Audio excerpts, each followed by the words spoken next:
I'm Vin. I'm Sori. And this is... Tribulation-Wanderer in Outer Darkness. Ooh. Sounds like a Christian This band. is for the Alliance, the True Cult.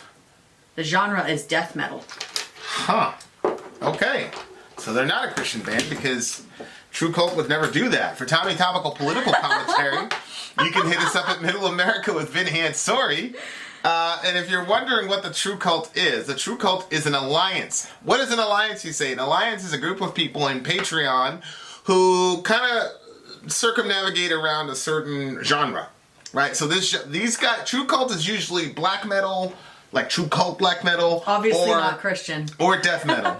And then you've got all the other ones. And then now what's beginning to happen is you're starting to get like subgroups within those groups, like the Syndicate, which is my favorite, and then Classical Conspiracy, which dropped probably the instrumental song of the year for 2020.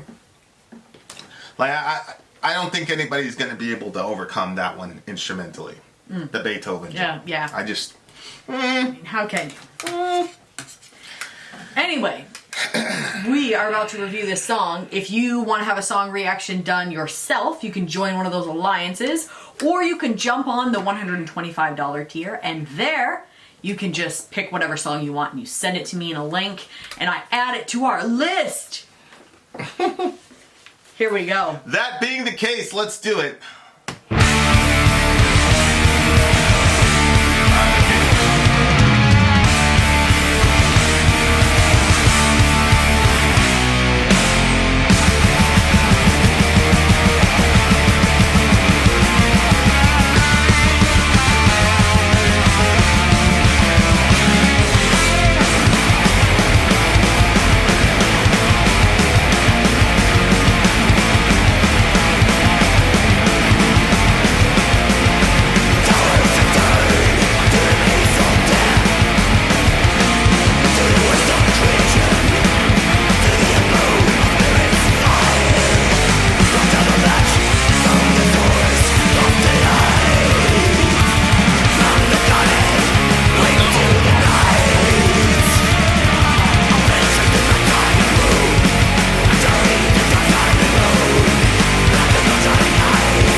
love that tremolo thing.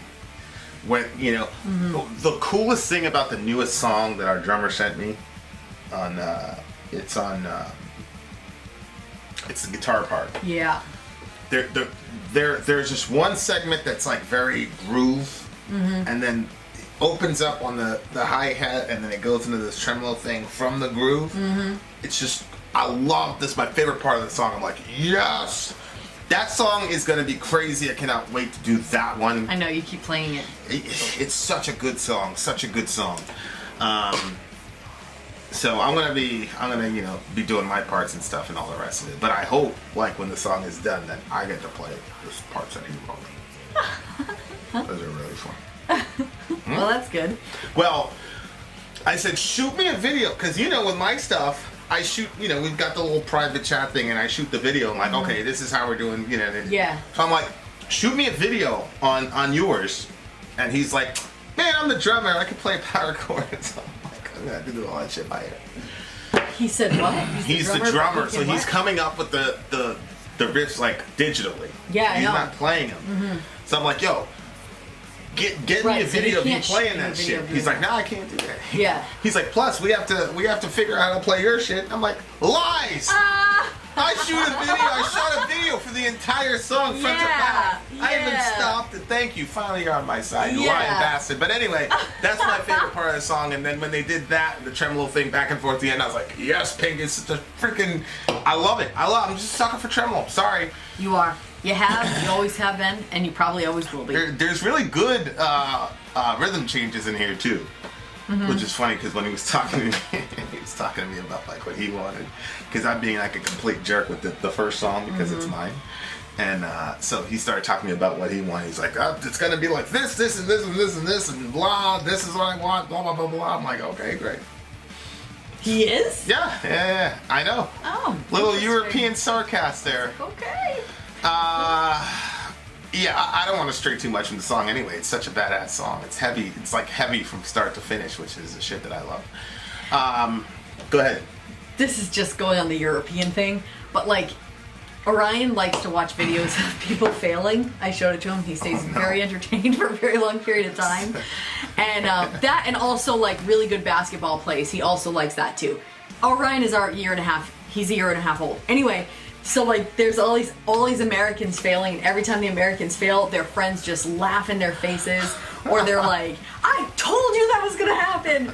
And then there was one where this European comes down and then he like turns his bike just at the last minute, so he just misses the water. And then he starts talking, which is how you can understand by his accent. And then his friend comes down the back and doesn't turn in time, and so he lands into the river. He goes, oh! And he like got off and he went just like to take he went care. To help him? Yeah, he was really nice. He wasn't laughing at him and stuff. Of course, they posted the video, but that's like that Black Mirror episode we saw yesterday. Oh my god, that's so great. See, Antebellum should have just been a Black I Mirror, agree. and it would have been a mediocre one. Yeah. Compared to the two that we've seen. I know. But Do you like those, or you don't like watching it? I do. It's like a Twilight Zone type of thing. Yeah. It was really good social commentary too. Yeah. That last Black Mirror. Okay. Yep. Okay, so this is Wanderer in the Outer Darkness, which Outer Darkness is probably Jesus's favorite nickname for hell, or the maze of death, or the bad place in the afterlife, whatever you want to call it. He called it Outer Darkness. Yeah. Where there'll be weeping and gnashing of teeth. Yeah. And that was his favorite designation. It wasn't fire, it was Outer Darkness. Was his favorite metaphor for the bad place. So, there you go. So, I have two questions that are semi-random. The dark side of the moon, he said, I'll journey to the dark side of the moon. Do you think anytime somebody says that, it's a little nod to Pink Floyd? The dark side of the moon was a well-established phrase before the Pink Floyd record. Oh, okay. You know what I mean? Which it just stands for like mystery and things like that, because we can see the front, right, bright like side. what's behind that, blah blah. Yeah. Okay. So it's like it's about a journey into the unknown, basically. Is what he's saying. Then my other question was, why? Like, this sounds like a horrible place that this person is going to. Like, what? Well, he's talking about he's talking about orgies, right? He says, I will join you in an orgy of stark horror sweet in my darkest dreams we will meet. I'm not sure that orgy here is like, because orgy can mean like a whole, it doesn't necessarily have to be a sexual orgy. It just has to do with like all that shit happening at the same time. This is where I will plant my seed. True. Where the shadows breed is where I plant my seed, right? So, and then he uses the term orgy, right? So I think a lot of people just look at hell as a big giant party. So they look at God and Christianity as moralism, and so when you go to heaven, it's just a place where everybody's all moral and prissy, and they look at hell as a place where all the immoral people go to cavort in their immorality forever. So that's how they're what I really... Did you think that was interesting when he goes from saying, I turn my back from the source of light, from the Godhead into the night. Yeah. And then like just a little bit down he says, a leap of faith into an ever... Like a lot of times people avoid the word faith.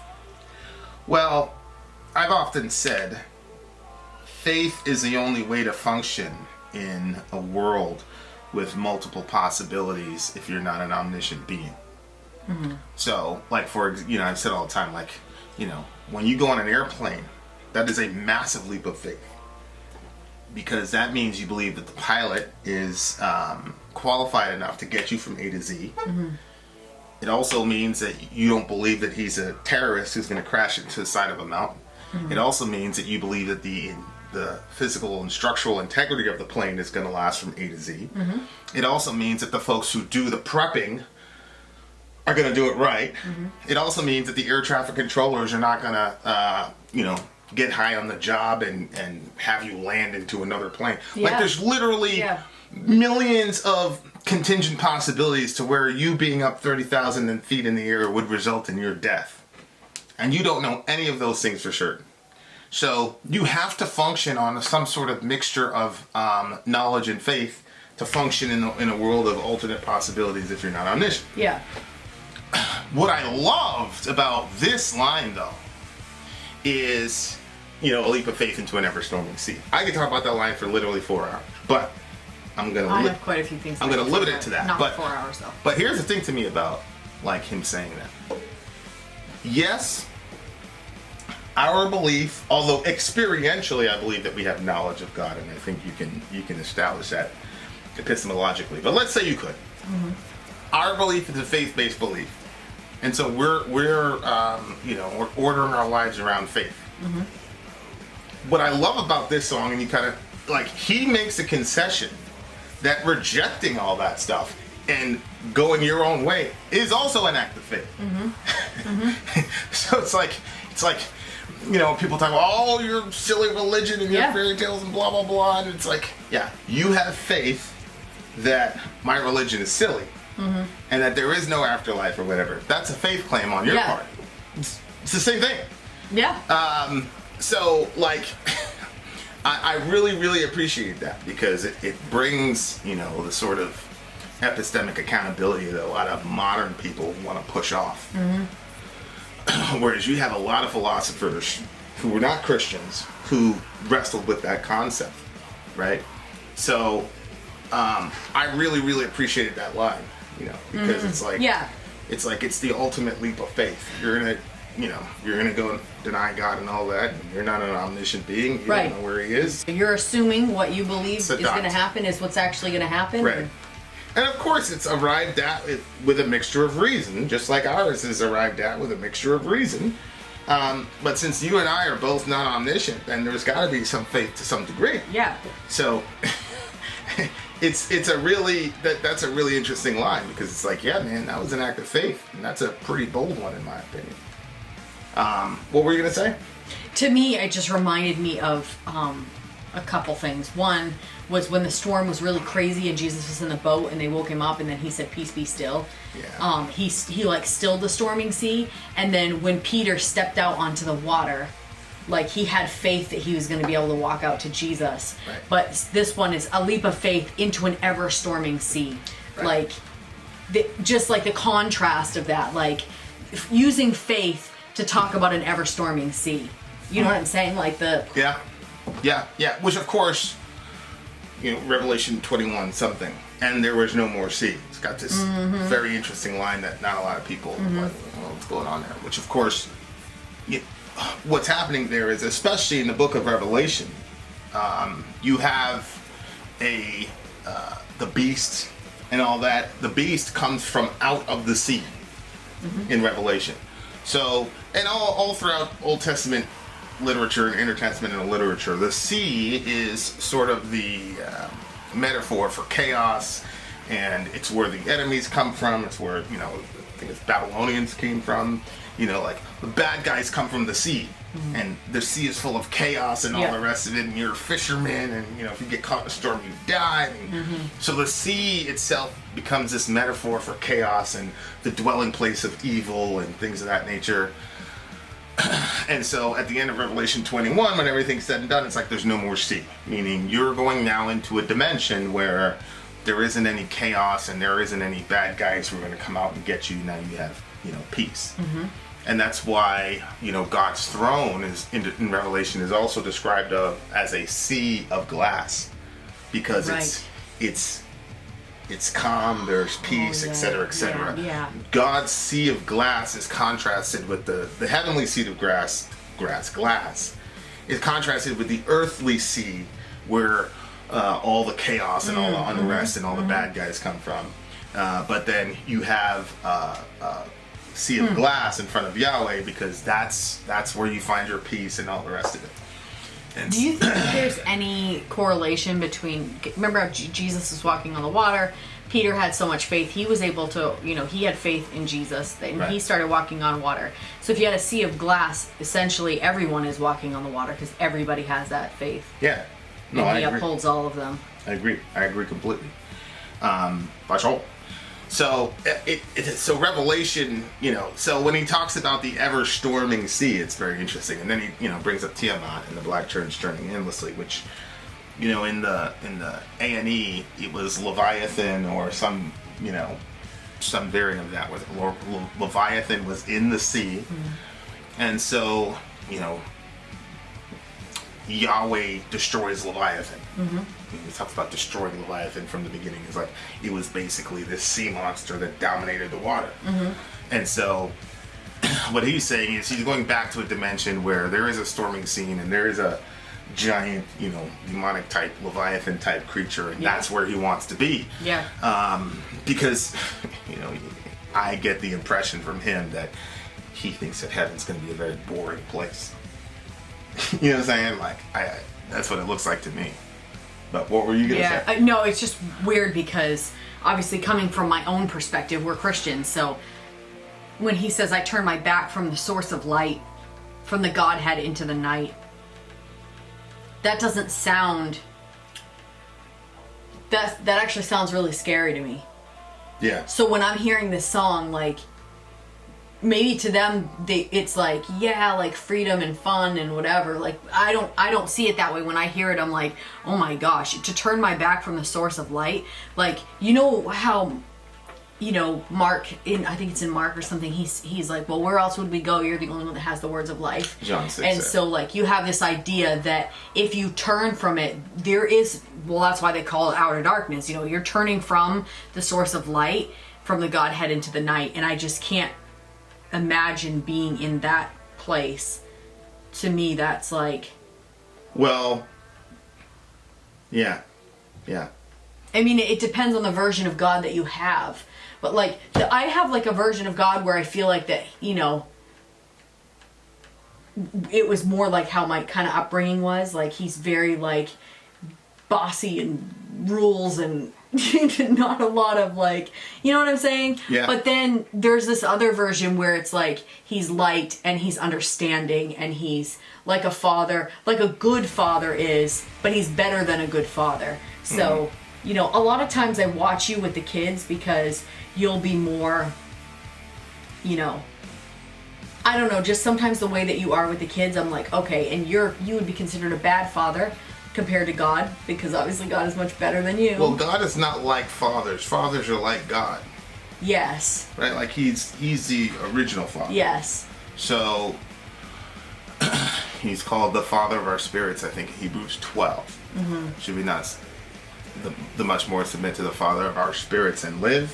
So God is, biblically he's portrayed as the the original Father. What's interesting about this song, though, is that this guy knows what he's doing. Like, he knows, yep, I'm rejecting. Oh, I know, yeah. Which, when I talk about hell a lot, I say, look, at the end of Revelation, the gates are open. And there are no guards there. Wait, I turn my back from the source of the light. From the Godhead into the night. Yeah, but I turn my back, you would think it would say toward the source of the light. Because he's going away from it. Why would he? He's saying that God is the source of light. Yeah, I know. I turn my back from the source. He's turned his back away from the source of light, which is God. Okay, the way it's coming out in my head is like, I'm gonna stop. I turn it back. Like, if you turn your back towards something, then your back is now facing it. But he said he turned it from, not toward. But you're saying, yeah, I'm overthinking that. Yeah. Carry on. He's just turning his back on God. But again, it's like I said, at the end of Revelation, the gates to the city, which is heaven, are open, and there's nobody standing guard. Then it says, outside are the dogs, da da da da da. And it never says they try to come in. Never once says that. Stop. This is still confusing. He says, I turn my back from it. If you turned your face from it, I turn my face from the source of light, then you're turning around and now your back is facing it. But when he says, I turn my back from the source of the light, to me, this is that he already had lived his entire life with his back toward the light, and now he's turning even away further from that. There's my interpretation. Go ahead. I'm not particularly certain how it's different from what I'm saying. Maybe it's not. He's turning his back away from God. Isn't that what you think he's saying? Or? Well, I think that he's saying he's going, because if it said I turn my face from the source of the light, if the light is here, if I turn my face from it, then I'm looking away from it. But he's saying he's turning his back from it, which means, like, if you said I turned my face, but I don't think his face was toward the light ever. He's saying that I turned my back from it. So I think that he's saying, look, all my life I've lived with my back toward the light. Like, he's always been rejecting of the light, but he's saying now he's turning even his back from that. So he's going very far away from it to the outer darkness. Yeah, I'm not sure that works. In You're that wrong, because but you're wrong. And it's theologically impossible, right? Because the doctrine of common grace states that everybody is in him was life, and the life is a light of men. Mm-hmm. So whether a person loves God or not, they're never in a situation where they're living their entire existence from the back of God. This to me sounds like a case of reprobation, where God says, because God kind of functions a little bit like Jason, the I never saw that. Like, basically, you'll be running and you turn the corner, you escape, and then he appears in front of you. Like, no matter how you try to get away from him, like, he appears in front of you and walks Great towards analogy. you. So God is portrayed as somebody who's constantly pursuing people, going after them, and then, at the moment of reprobation, which is the moment where you've had your last time where God's going to chase you down, then he doesn't do the Jason thing, and if you run away, he allows you to, and he leaves you to, your own devices. So that to me is kind of what's going on here. And then he uses night language, right? The night side moon, the dark side of the moon, yada yada yada. And I just think it's very good theology. That's why people end up in hell. It's not because God's just exacting whatever. It's because, and even him saying, I turn my back from the source of light, means that that the light was for him. Yeah. And he purposely turned his back to it. It's like, there's no, that to me is just very, very solid theology. So shout out to the big homie. But that's why people end up in hell, is what I'm saying. Because, they don't want anything to do with God. So, there you go. Where do you get the song? 9.2. He has a 9.7 bonus points for the theology. Good stuff. It kept going up for me, so. Yeah, and the tremolo thing. All right, there you are, dear listener. Vin out. Sori out. Gone.